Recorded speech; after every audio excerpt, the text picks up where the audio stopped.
SI net preparation का best time क्या है? इस चीज़ के लिए 2-3 चीज़ें हैं मेरे पास बताने के लिए। सबसे पहली बात कि आपके बैचलर्स के तुरंत बाद अगर हम बात करते हैं, ठीक है? तो बैचलर्स के तुरंत बाद जस्ट बिकॉज़ आपका जो सिलेबस है सीएसआईआर नेट का वो मास्टर्स के सिलेबस या मास्टर्स की जो एंट्रेंस प्रिपरेशन है उसके सिलेबस के साथ बहुत ज़्यादा सिमिलैरिटी रखता है। सो इट इज़ मोर और लेस सेम चीज़ें आपको पढ़नी रहती हैं, ठीक है? उनको आप कर सकते हैं। इसके अलावा जब आप मास्टर्स में एडमिशन लेते हैं, ठीक है? उस टाइम पे लेट्स अज़्यूम कि आप किसी पर्टिकुलर स्ट्रीम से बिलॉन्ग करें। लेट्स अज़्यूम आपका जनरल लाइफ साइंसेज़ का ही बैकग्राउंड है या आपका मास्टर्स का कोर्स है, तो उस केस में आपकी मैक्सिमम यूनिट्स आप ऑलरेडी तैयार कर रहे हैं।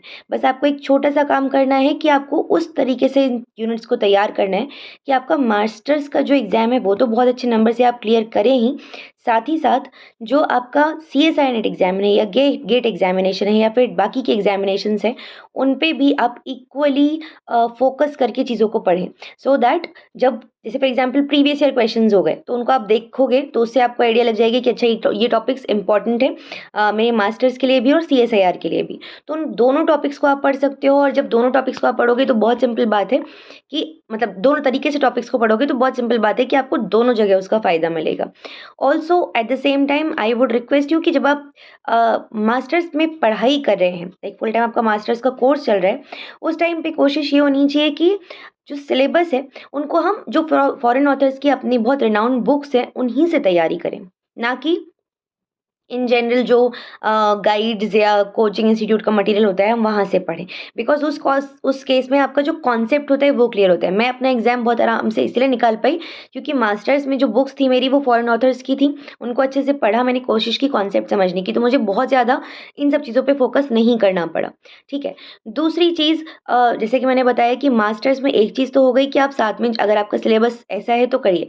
अगर नहीं है जे इन केस मान लीजिए आप प्लांट बैकग्राउंड है या एनिमल बैकग्राउंड है, उस केस में आप कुछ स्पेसिफिक टॉपिक्स बहुत अच्छे से पढ़ते हैं और बाकी नहीं पढ़ते। सीएसआई नेट के सिलेबस में बाकी टॉपिक्स आपके रह जाते हैं।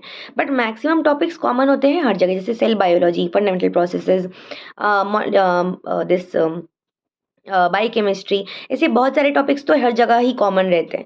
बचे हुए जो टॉपिक्स हैं आपके, ठीक है, उनके लिए फिर कोशिश करनी है आपको एक्स्ट्रा कुछ समय निकाल के वीकेंड्स पे पढ़ लीजिए, ठीक है, या फिर प्रीवियस ईयर क्वेश्चंस के बेसिस पे उनको प्रैक्टिस करते रहिए, मतलब टच में बने रहिए एग्जाम के।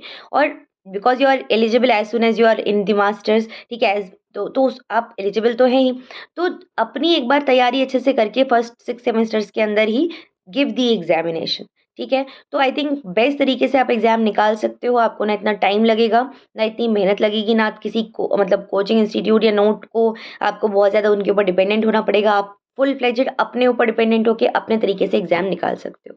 This is all about it. Thank you everyone.